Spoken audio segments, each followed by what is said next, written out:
Hello students समस्त पुणी थे स्वागत करुँ आप प्रिय यूट्यूब चैनल एमएम क्लास 8 की आज आम आलोचना करवा तुम अष्टम श्रेणी जिज्ञासा व विज्ञान बहिर तृतीय अध्याय पे स्वास्थ्य ही संपद जहाँ नाटा रही से पाठर प्रश्न उत्तर आलोचना करमा।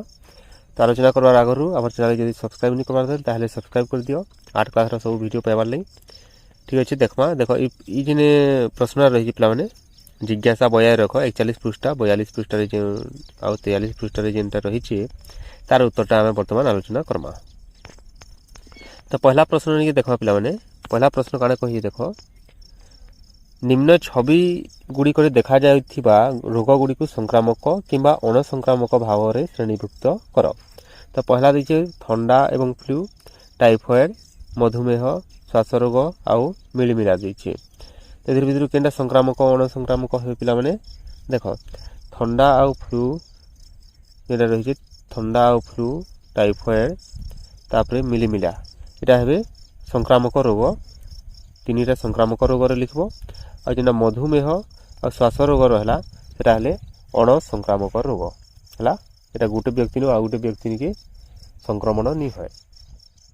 तापरे देखबा नेक्स्ट नंबर 2 नंबर काने कहिछि रोग गुड़ी को व्यापक भाव में संक्रामक और अणसंक्रामक रोग रे विभक्त करा जाई पारिबो। तले दिया जाइथिबा विकल्प गुड़िकरू अणसंक्रामक रोग गुड़ी को चिन्हट कर। अणसंक्रामक रोग बेले केनटा आस पिला माने श्वास रोग आउ मधुमेह बेले डबल आई आउ ट्रिपल आई ऑप्शन केनो अछि पिला माने डबल आई आउ ट्रिपल आई डबल आई आउ ट्रिपल आई यार तो नहीं न पिला माने डबल आई आउ ट्रिपल आई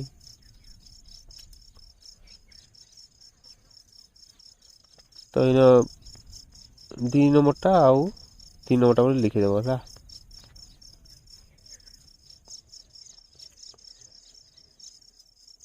ठीक है पिला माने आके देखमा इधर ऑप्शनटा नहीं न टिके भूल देछि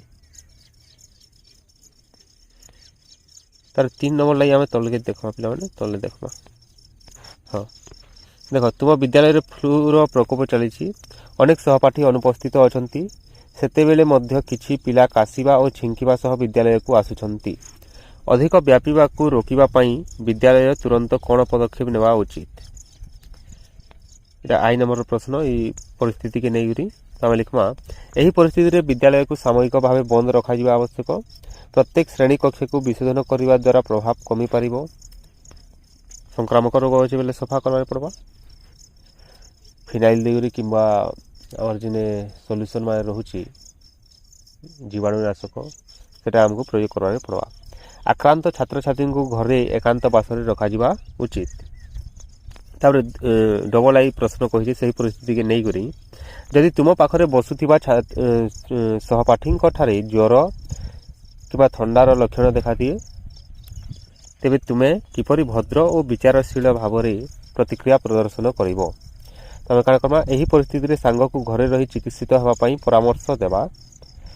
शिक्षकों को कही सांगटी को डाक्तरखाना नेबा जदि ताहाकी आवश्यक रही हॉस्पिटल नेबार बेले ताहाकी आमे से व्यवस्थाटा करमा हला। ट्रिपल ए कहि तुमे एही परिस्थिति रे किपरि निजको एवं अन्य माननकु संक्रमित हवार रक्षा करि पारिबो। त लिखमा एही परिस्थिति रे आमे निज हाथ को सैनिटाइजर द्वारा सफा रखिबा। संक्रमित छात्र छात्री निकटवर्ती हेबा नाही मुहरे मुखा बा मास्क व्यवहार करिबा। तापर नेक्स्ट 4 नंबर पिला माने तुम परिवार मलेरिया व्यापी थिबा अन्य एक शहर को यात्रा करबा को योजना करछंती अर्थात तुम परिवारटा कोनसी अंचल रे मलेरिया व्यापी से अंचल के जीवार लागि चाहूछन त से परिस्थिति आमे काना करमा। एठारे कहिছে देखो यात्रा पूर्वरु यात्रा समय रे एवं यात्रा पर तुमे कोन सतर्कता अवलंबन करिवो बा करबा उचित। तमे लिखमा यात्रा पूर्वरु सांगरे मशारी और विद्युत चालित राकेट जिंदरे की मशा मराई आसे थर्मोमीटर और औषध नेबा। शरीर को आवृत करबा पई पोशाक रखिबा। यात्रा समय मशा को घौड़ाइबा धूम और तरल पदार्थ व्यवहार करिबा जिंदा की थिसी पिला माने मोर्टिन गुड नाइट माने सेटा हमें व्यवहार करमा। वस्त्र द्वारा शरीर को संपूर्ण भाव में घोड़ाई रखिबा। यात्रा पर जदि ज्वरर संभावना रहुची तेबे तुरंत डाक्तरन को परामर्श नेबा। तापर डबल आई कहिछि तुमे तुमर भाई भौणी को मशारी और मशा प्रतिरोधकर गुरुत्व किपरि बुझाई पारिबो। मशा ଯଦି ଚାବଲେ ବେଲେ କାଣା ହେବା ଜ୍ୱର ହେବା ତ ସେଟା ବୁଝାମା। ଭାଇ ଭଉଣୀଙ୍କୁ ବୁଝାଇବା ଯେ ମଶା କାମୁଡ଼ିବା ଦ୍ୱାରା ମ୍ୟାଲେରିଆ ଓ ଅନ୍ୟାନ୍ୟ ରୋଗ ହୋଇଥାଏ। ତେଣୁ ମଶାରୀ ବା ମଶା ପ୍ରତିରୋଧକ ବ୍ୟବହାର କରିବା ଦ୍ୱାରା ମଶା ଆମକୁ କାମୁଡ଼ି ପାରିବ ନାହିଁ ଓ ଆମେ ଏହି ଉପାୟରେ ନିଜକୁ ସୁରକ୍ଷିତ ରଖିପାରିବା। ହେଲା। ତାପରେ ଟ୍ରିପଲ୍ ଆଇ, ଯଦି ଯାତ୍ରୀମାନେ ଏପରି ଅଞ୍ଚଳରେ ସ୍ୱାସ୍ଥ୍ୟ ପରାମର୍ଶକୁ ଅଣଦେଖା କରନ୍ତି ତେବେ କ'ଣ ହୋଇପାରେ? ତ ରୋଗଟା ବ୍ୟାପିଯିବା। ଯାତ୍ରୀମାନେ ସ୍ୱାସ୍ଥ୍ୟ ପରାମର୍ଶକୁ ଅଣଦେଖା କଲେ ସେମାନେ ମ୍ୟାଲେରିଆ ରୋଗରେ ଆକ୍ରାନ୍ତ ହୋଇପାରନ୍ତି ଓ ସ୍ଥଳ ବିଶେଷରେ ସେମାନଙ୍କର ମୃତ୍ୟୁ ମଧ୍ୟ ହୋଇପାରେ। ଏହି ହିସାବରେ ଆମେ ଲେଖିବା। ତାପରେ 5 ନମ୍ବର, ତୁମ ଦାଦା ତାଙ୍କ ବନ୍ଧୁମାନଙ୍କ ସହିତ ମିଶି ଧୂମପାନ ଆରମ୍ଭ କରିଛନ୍ତି। ଦାଦା ମାନେ ଦେଖ ପିଲାମାନେ, ଆମେ ପଶ୍ଚିମ ଓଡ଼ିଶାରେ ଯେଉଁମାନେ ରହୁଛୁ ସେମାନେ ଦାଦା ବେଲେ ବଡ଼ ଭାଇକେ ବୁଝୁଁ। ଆଉ ଆମେ ଯେନ୍ ପୂର୍ବ ଓଡ଼ିଶାର ପ୍ରାୟ ଅଞ୍ଚଳରେ ଦାଦା ମାନେ ଆମର କାକାମାନଙ୍କୁ କୁହାଯାଏସି। ତ ଯିଏ ବି ହନ୍ ନିଜର ଲୋକ ତ ହନ୍, ଦାଦା ବୋଲେ ଭାଇ ହନ୍ କିମ୍ବା କାକା ହନ୍, ନିଜର ହିଁ ହନ୍। ଯଦିଓ ଏହା ସମସ୍ତେ ଜାଣନ୍ତି ଯେ ଧୂମପାନ ଶରୀରକୁ ଗୁରୁତର ଭାବରେ କ୍ଷତି ପହଞ୍ଚାଇବା ସହ ମୃତ୍ୟୁ ମୁଖରେ ପକାଇଥାଏ। ତ ଦାଦାଟା କାଣା କରିଛନ୍? ଧୂମପାନ କରବାଟା ଆରମ୍ଭ କରିଦେଇଛନ୍। ତ ଆଇନ ପ୍ରଶ୍ନ କହି ଦେଖ ପରିସ୍ଥିତିକି ନେଇକରି କଠୋର ନ ହୋଇ ତାଙ୍କୁ ବନ୍ଦ କରିବା ପାଇଁ ତୁମେ କ'ଣ କହିବ? ତ ଆମେ କହମା, ବୁଝାମା ତାହାକୁ, ଦାଦା ଆପଣଙ୍କ ସ୍ୱାସ୍ଥ୍ୟର ଯତ୍ନ ନେବା ଆମର କର୍ତ୍ତବ୍ୟ ଅଟେ।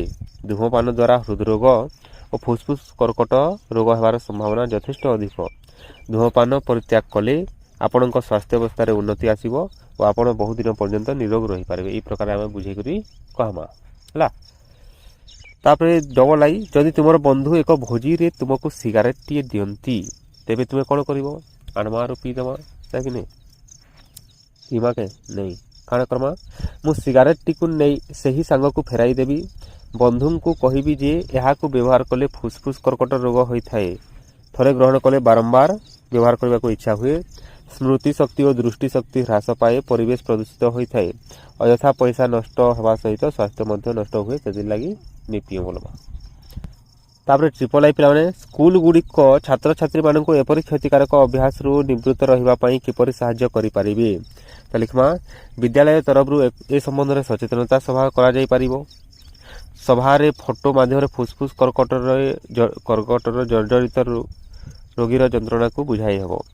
ତ ଅନେକ ପ୍ରକାର ସଚେତନତା ବାର୍ତ୍ତା ଦ୍ୱାରା ଆମେ ଛାତ୍ରଛାତ୍ରୀଙ୍କୁ ସଚେତନ କରାଇପାରମା। ତ ଯେନ୍ଟା ଆଉ ବି ତୁମର ମନେ ଆସୁଛି ତାହେଲେ ସେଟା ଲିଖବ। ତାପରେ 6 ନମ୍ବର ଦେଖବା ପିଲାମାନେ, ସରସ୍ୱତୀ ତାର ସାଙ୍ଗ ବନିତାକୁ କହୁଛି ଆଣ୍ଟିବାୟୋଟିକ୍ ଯେକୌଣସି ସଂକ୍ରମଣରୁ ଆମକୁ ରକ୍ଷା କରିପାରେ। ତେଣୁ ଆମକୁ ରୋଗ ଭଲ ହେବା ବିଷୟରେ ଚିନ୍ତା କରିବାର ଆବଶ୍ୟକତା ନାହିଁ। ସରସ୍ୱତୀ ତାର ବକ୍ତବ୍ୟ ଭୁଲ ଅଛି ବୋଲି ବୁଝିବା ପାଇଁ ବନିତା ତାକୁ କେଉଁ ପ୍ରଶ୍ନ ପଚାରି ପାରିବ? ତ ଦେଖ ସେ କହୁଛି କାଣା ଯେ ଆଣ୍ଟିବାୟୋଟିକ୍ ଦ୍ୱାରା ସବୁ ଠିକ୍ ହେଇଯାଇଛି, କିନ୍ତୁ ସେଟା ଠିକ୍ ନେଇ ସେ ପିଲାମାନେ। ତ ସେଟାର କଥାକେ ଆମେ ଭୁଲ କହୁଛେ ବୋଲି ଡାଇରେକ୍ଟ କହମା ବୋଲେ ସେ ଖରାପ ଭାବବା। ତ ତାହାକେ ଆମେ କେନ୍ଦାରେ ବୁଝେଇକରି କହମା। ତ କାଣା ବନିତାଟା କେନ୍ଦାରେ କହବା କାହାକେ କି ଆମର କାହାକେ? ସରସ୍ୱତୀକେ। ତ ବନିତା କାଣା ପ୍ରଶ୍ନ ପଚାରି ପାରବା? ସେନ ଆଣ୍ଟିବାୟୋଟିକ୍ କାଣା କ'ଣ ଭୂତାଣୁକୁ ନଷ୍ଟ କରିପାରିବ? ଏ ପ୍ରକାର ଯଦି ପଚାରବା ବୋଲେ ସେ ଟିକେ ଚିନ୍ତା କରବା, ଭୂତାଣୁକେ ବି ମାରି ପାରବା କେଁ ବୋଲିକରି। ଅନାବଶ୍ୟକ ଭାବେ ଆଣ୍ଟିବାୟୋଟିକ୍ ଖାଇଲେ ଶରୀର ଉପରେ ଏହାର କେଉଁ ପ୍ରକାର ପ୍ରଭାବ ପଡ଼ିବ? ତ ଏତାର ଦ୍ୱାରା ବି ସେ ଟିକେ ଚିନ୍ତା କରବା ଯେ ଆଣ୍ଟିବାୟୋଟିକ୍ର ଖରାପ ବ୍ୟବହାର ଦ୍ୱାରା ଶରୀର ଉପରେ ଖରାପ ପ୍ରଭାବ ପଡ଼ୁଛେ ବୋଲିକରି। ତାପରେ ଦେଖବା ପିଲାମାନେ 7 ନମ୍ବର, ନିମ୍ନଲିଖିତ ସାରଣୀରେ ଏକ ବର୍ଷ ମଧ୍ୟରେ ହସ୍ପିଟାଲରେ ରିପୋର୍ଟ ହୋଇଥିବା ଡେଙ୍ଗୁ ମାମଲା ସଂଖ୍ୟା ବିଷୟରେ ସୂଚନା ଦିଆଯାଇଛି।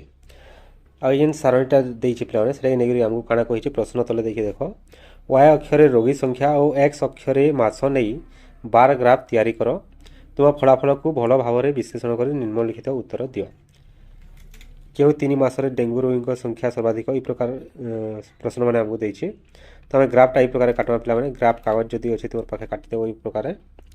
ଗ୍ରାଫରେ ଆମେ ତଳେ ନେବା ମାସ, January, February, March, April, May, June, July, August, September, October, November, December ହିସାବରେ।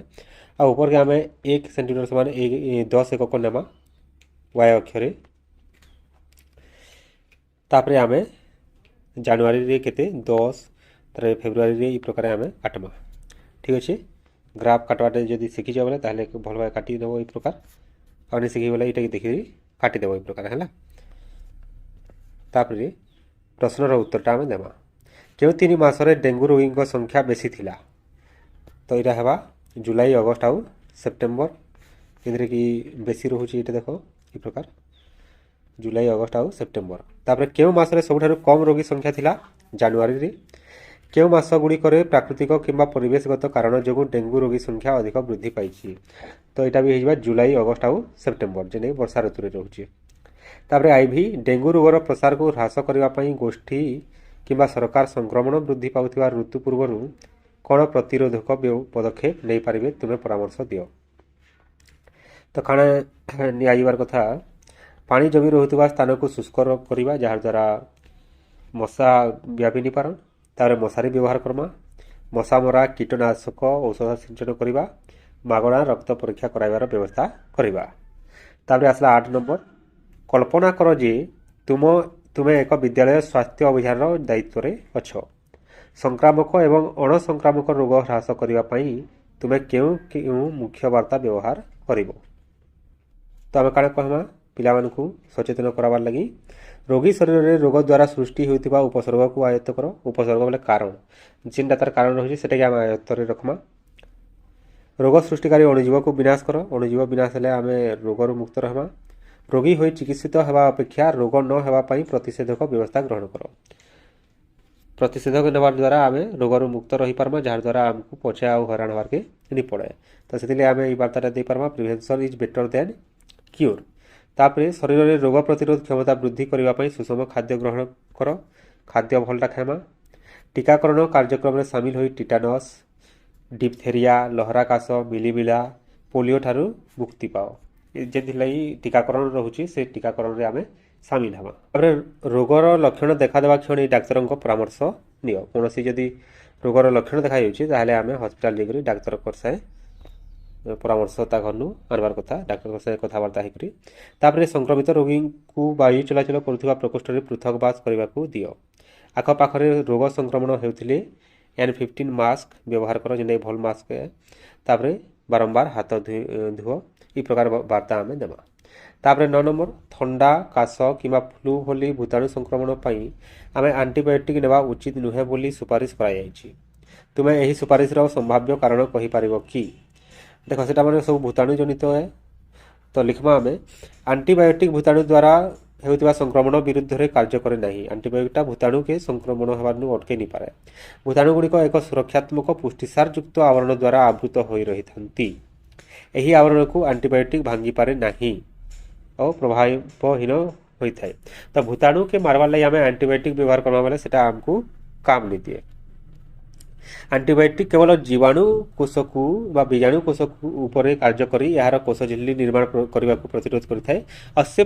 ताके अटके पारबा बीजाणु के अटके पारबा भूताणु के अटके नहीं पारे 10 नंबर जदि संक्रमित व्यक्ति मल द्वारा द्वारा पानीय जल दूषित हुए तेबे निम्नलिखित मध्यरु क्यों रोग व्यापीबार संभावना रही हेपाटाइटिस ए जख्मा हईजा पोलियो हाड़ फुटी देछि तो यहाँ हेबा हेपाटाइटिस ए आउ हईजा कहीं बेले यहाँ हूँ आमर जलवाहित रोग तापर आसला 11 नंबर के जीवार आगर पिला देखिए देख ये प्रकार चित्र बही रे तुम रही 43 पृष्ठार लास्ट के आउ ए पर्यंत तुम शिक्षा आधार किसी प्रश्न प्रस्तुत कर कहीं केते बेले केते दिन केउठारे कहीं नुहे ये प्रकार रही तो इन प्रश्न आम ये प्रकार तैयारी करमा आम केते बेले रोग कहीं हुए आम केते बेले साबुन रे हाथ धोइबा भूताणु केते दिन बंची पारे केउठारे रोगी सुस्थ होई पारे जड़े व्यक्ति सर्वदा सुस्थ कहीं नुहे तो ये देखो आम प्रश्न तैयारी करवार लगे कही उत्तर देवार नहीं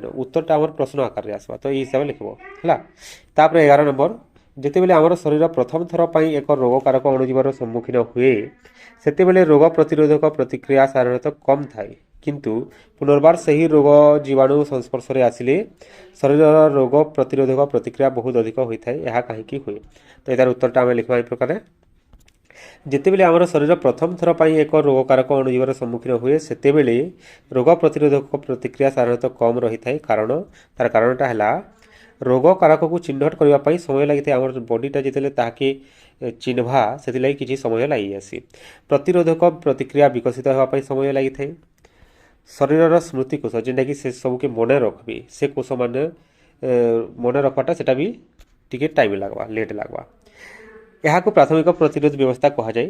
ଯେତେବେଳେ ପୁନର୍ବାର ସେହି ରୋଗ ଜୀବାଣୁ ସଂସ୍ପର୍ଶରେ ଆମ ଶରୀର ଆସେ ବା ସେ ଜୀବାଣୁଟା ଆମର ଶରୀରକେ ପ୍ରବେଶ କଲା, ସେତେବେଳେ ଏହି ପ୍ରତିରୋଧକ ପ୍ରତିକ୍ରିୟା ବହୁତ ଅଧିକ ହୋଇଥାଏ। କାରଣ ଆମର ସ୍ମୃତି କୋଷରେ ରହିଥିବା ତଥ୍ୟ ଅନୁଯାୟୀ ପ୍ରତିରୋଧକ ବ୍ୟବସ୍ଥା ତୁରନ୍ତ କାର୍ଯ୍ୟକାରୀ ହୁଏ। ଆମର ଶରୀରଟା ମନେ ରଖିଥିବା ତାହାକି, ତ ହଠାତ୍ କାର୍ଯ୍ୟଟା ଆରମ୍ଭ କରିଦେବା। ସଠିକ୍ ବ୍ୟବସ୍ଥା ଦ୍ୱାରା ରୋଗ ଜୀବାଣୁ ଅତି ଶୀଘ୍ର ନଷ୍ଟ ହୋଇଥାଏ ଓ ବଂଶବୃଦ୍ଧି କରିପାରେ ନାହିଁ।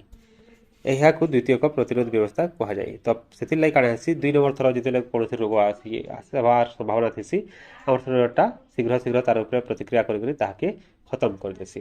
ତ ଠିକ୍ ଅଛି ପିଲାମାନେ, ଏତିକି ରହିଛି ପ୍ରଶ୍ନ ଉତ୍ତରଟା। ଯଦି ଭିଡ଼ିଓଟା ଭଲ ଲାଗଲା ନିଶ୍ଚିତ ଭାବେ ଲାଇକ୍ କରବ, ଆଉ ଯଦି ଚ୍ୟାନେଲକେ ସବସ୍କ୍ରାଇବ୍ କରବାର ତାହେଲେ ସବସ୍କ୍ରାଇବ୍ କରିକି ରଖ। ଠିକ୍ ଅଛି ପିଲାମାନେ, ଧନ୍ୟବାଦ।